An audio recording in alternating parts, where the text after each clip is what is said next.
بیعت کے بعد اللہ رب العزت ایک فضیلت اور برکت یہ عطا فرماتے ہیں کہ مرنے والے کا خاتمہ ایمان پر ہوتا ہے.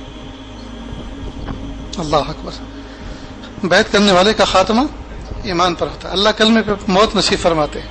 اب سب سے لاسٹلی، سب سے فائنلی، سب سے آخری یہ بیعت کا نفع ہے. تو دوستو یہ کتنا بڑا نفع ہے. یہ تو وہ چیز ہے کہ اس کے لیے تو پوری ہستی کی آدمی بازی لگا دے. اس نفع کو پانے کے لیے تو بندہ اپنی ہستی کی بازی لگا دے کہ آخری وقت میں مجھے کلمہ نصیب ہو جائے. اللہ لاج رکھ لیتے ہیں.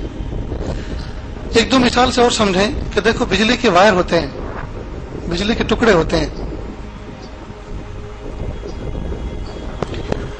یہ پنکھا کیوں بند ہے؟ خراب ہے یا حکمت سے بند کیا ہے؟ دیکھو جزاک اللہ.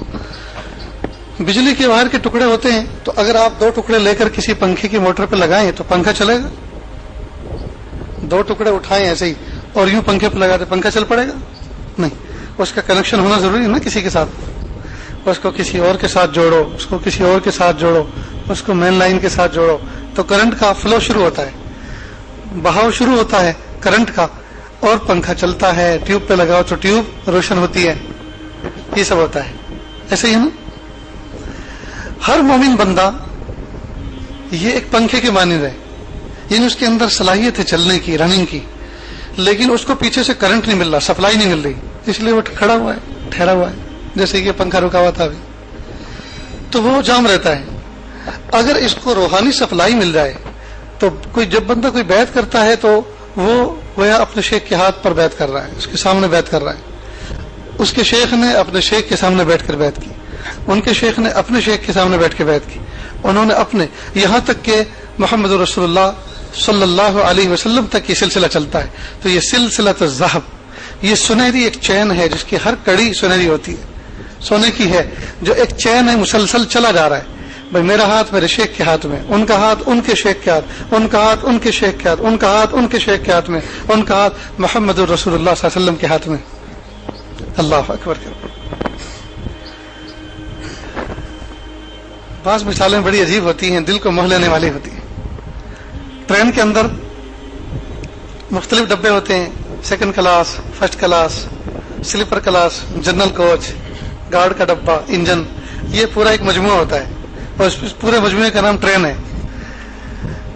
ایئر کنڈیشن ڈبے سے ایک پیسنجر اترا، پلیٹ فارم پہ کھڑا ہوا، کسی کام سے ضرورت سے اترا، چائے وائے کے لیے.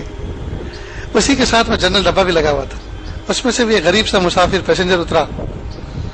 تو اے سی والے پیسنجر نے کہا یہ کیا پیسے دے کر بھی مرغا بن کر بیٹھنا، اور یہ کوئی جانوروں کا ڈبہ ہے، یہ کوئی انسانوں کا ڈبہ ہے، لگتا ہے جانور ہیں. اور کھڑکی کھلی ہوئی ہیں اور ہوا لگ رہی ہے گرم اور سرد اور شور شرابہ ہے، ہنگامہ ہے. اس میں سفر کیا کرو، اس میں صوفے ہیں، اس میں پردے ہیں، اس میں ایئر کون ہے، ٹیمپریچر کنٹرول مشین ہے، اور اس میں مزے ہیں. اب غریب سے مسافر تھا، ٹوٹے ہوئے دل کے ساتھ عجیب بات کہی، صاحب آپ کو اے سی ڈبے میں سفر کرنا مبارک ہو، ہم غریبوں کے پاس تو اتنے پیسے بھی نہیں ہیں ہم جنرل ڈبے میں سفر کر سکیں، اس لیے لے دے کر بڑی مشکل سے جنرل ڈبے میں سوار ہوئے ہیں. لیکن صاحب ایک بات یاد رکھنا، میرے ڈبے کی جو کنڈی ہے وہ بھی آپ کے ڈبے کے ساتھ پھنسی ہوئی ہے، جس منزل پہ آپ کا ڈبہ پہنچے گا اسی منزل پہ میرا ڈبہ بھی پہنچ جائے گا. جس منزل پہ آپ کا ڈبہ پہنچے گا اسی منزل پہ میرا بھی ڈبہ پہنچ جائے گا، ہم بھی آپ کے ساتھ جڑے ہوئے. تو دوستو جب ہم اس سلسلۃ الذہب میں جڑیں گے تو جہاں ہمارے بڑے ہوں گے وہاں ہم چھوٹے بھی ہوں گے. جڑے ہوئے تو انہی کے ساتھ ہیں، نسبت تو ہماری انہی کے ساتھ ہے. تو نسبت کا جڑنا، مبارک سلسلوں سے جڑنا، یہ جو ہے اپنی جگہ ایک اہمیت رکھتا ہے. ایک مثال اور پھر آگے بات کرتے ہیں. ختم. سیل فون اگر آپ نیا لیں دکان سے اور لیتے کے ساتھ ہی آپ اس کو نمبر ڈائل کریں تو نمبر ڈائل نہیں ہوتا، اس لیے کہ اس میں سم کارڈ نہیں. آپ کسی کمپنی سے پیسے دیں، اپنی آئی ڈی پروف دیں اور سم کارڈ لیں، اور سم کارڈ لینے کے بعد اس کے بعد آپ فون کریں، کہیں بھی رابطہ کریں.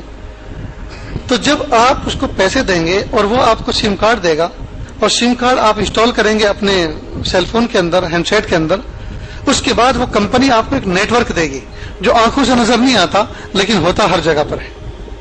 ہوتا ہر جگہ, ٹوائلٹ میں بھی ہوتا ہے, باتھ روم میں بھی ہوتا ہے, واش روم میں بھی ہوتا ہے, بیڈ روم میں بھی ہوتا ہے, سٹنگ روم میں بھی ہوتا ہے, مسجد میں بھی ہوتا ہے, باہر بھی اور اندر بھی, ہر جگہ نظر آتا نہیں, لیکن مانتے ہم سب ہیں, اس لیے کہ کام جو ہو رہے ہیں اس سے. یہ نیٹ ورک, ہر مومن کی مثال ایک ہینڈ سیٹ کی طرح ہے. بیت ہونے کی مثال یہ ایسا ہے جیسے کسی کمپنی سے آپ نے جو ہے سیم لے لیا. اب کمپنی والے آپ کو ایک نیٹ ورک دیتے ہیں, تو جب کسی سلسلے میں ہم بیت ہو جاتے ہیں تو اس سلسلے کے اکابر مشائخ کی دعائیں اس سلسلے میں قیامت تک آنے والے مریدین کے لیے ہوا کرتی ہیں, جو اس کے پھر ارد گرد پہرا دیا کرتی ہیں. بھائی ہم جیسے گنہگار حج عمرے پہ جاتے ہیں تو وہاں کیا دعا کرتے ہیں اللہ سے؟ یہی دعا کرتے ہیں, اللہ میری نسلوں کی حفاظت فرما, میرے بچوں کے بچوں کی حفاظت فرما, یا اللہ قیامت تک میری نسلوں میں آنے والے کوئی اولاد ایسی نہ ہو جس کا خاتمہ کفر پر ہو, جو کفر کا کلمہ پڑھنے والا ہو, ایسا کوئی بھی نہ ہو جو شرابی ہو, جواری ہو. یا اللہ میں اپنی نسلوں کی بھیک مانگنا آپ سے مانگتے ہیں کہ نہیں اللہ سے؟ ہم لوگ اپنی تنہائیوں کی دعا میں اپنے خاندانوں کی حفاظت کی دعا مانگتے ہیں.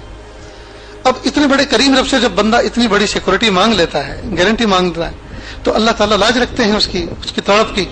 تو مشائخ نے راتوں کی تنہائیوں میں, مبارک اوقات میں, ساعت مقبلہ میں, مستجاب لمحات میں انہوں نے اللہ سے بھیک مانگی ہوتی ہے کہ اللہ اس سلسلے مبارکہ میں آنے والے قیامت تک کے مریدین اور مسترشدین جتنے بھی ہیں, کہ اللہ ان کو خوشی سے حفاظت فرما.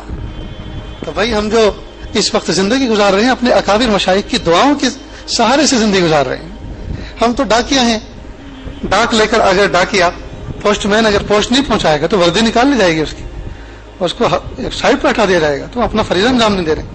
تو بھائی کہ ذمہ داری کندھوں پہ ڈالی گئی ہے, ہم اس کو نبھا رہے ہیں, اللہ رب العزت اس کو نبھانے کی توفیق دے. تو ہمارے ساتھ جو ہے پھر یہ جو اکابر مشائخ ہیں ان کے ساتھ ان کے بڑوں کی دعائیں لگی ہوئی ہوتی ہیں, وہ پیچھے سے ان کو آگے سہارا دیتی ہیں. یہ جو بچے بیٹھے ہوئے ہوتے ہیں, نوجوان بچے, ان کے پیچھے ان جو تجارتیں کرتے ہیں, جو کچھ بزنس کرتے ہیں, ان کے بڑوں کی دعائیں لگی ہوئی ہوتی ہیں, ان کو ماں باپ کی دعائیں ہوتی ہیں. جی کبھی نہیں ہو سکتا کہ ماں ہاتھ اٹھائے اور اپنے بچے کے لیے دعا نہ کرے, کبھی نہیں ہوتا کہ باپ ہاتھ اٹھائے اور اپنے بیٹے کے لیے دعا نہ کرے. اسی طرح یہ کبھی نہیں ہوتا کہ شیخ ہاتھ اٹھائے اور اپنے مریدوں کے لیے دعا نہ کرے. جی بلکہ مرید بیٹا تو کسی اور کا ہوتا ہے, لیکن اس کے لیے رو کوئی اور رہا ہوتا ہے. اس کا باپ تو سو رہا ہوتا ہے, اس کا شیخ اس کے لیے جاگ کر تڑپ رہا ہوتا ہے.